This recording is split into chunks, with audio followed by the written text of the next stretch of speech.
Presented by Abhulia Recording Studio. Singing by Nikhilesh Meena.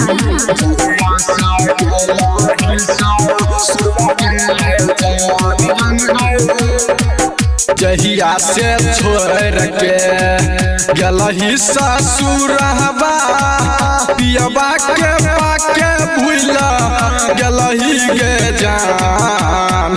जहिया से छोड़ के गलही ससुरहबा पियबा के पाके भूला गलही के जान। सोची सोची गलै छौ हमर शरीरिया जहिया से गेलही ससुरबा गे जान जान गए। सोची सोची गलै छौ हमर शरीरिया जहिया से गेलही ससुरबा गे जान जान गए।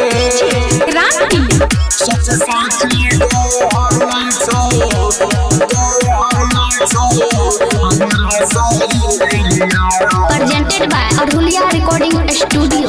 जियते जी दुख हमारा दलही तू भारी बना दलही जान हमारा रोड के भिखारी।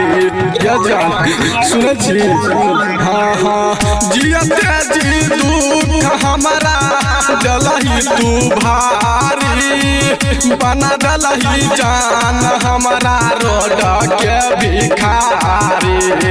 भेल कौन कसूर के छड़का गलही दूर के पोइनी के सैया वाला सरिया गे जान जान गए। सोची सोची गलै छौ हमरो शरीरिया जहिया से गेलही ससुरबा गे जान।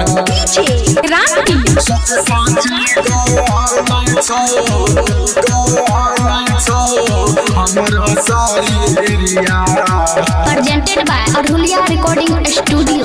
नहीं छलही गे जान हमारा नसीब में जन्म बदल कौ भगवान हमारा गरीब में गे जान। हाँ हाँ नहीं छलही गे जान हमारा नसीब में जन्म बदल कई भगवान हमारा गरीब में। मिथिलेश मिलन सनजीत सबरिया के छोइरा के गेलही तू दूर गे जान जान गए। सोची सोची गलै छौ हमरो शरीरिया जहिया से गेलही ससुरबा गे जान।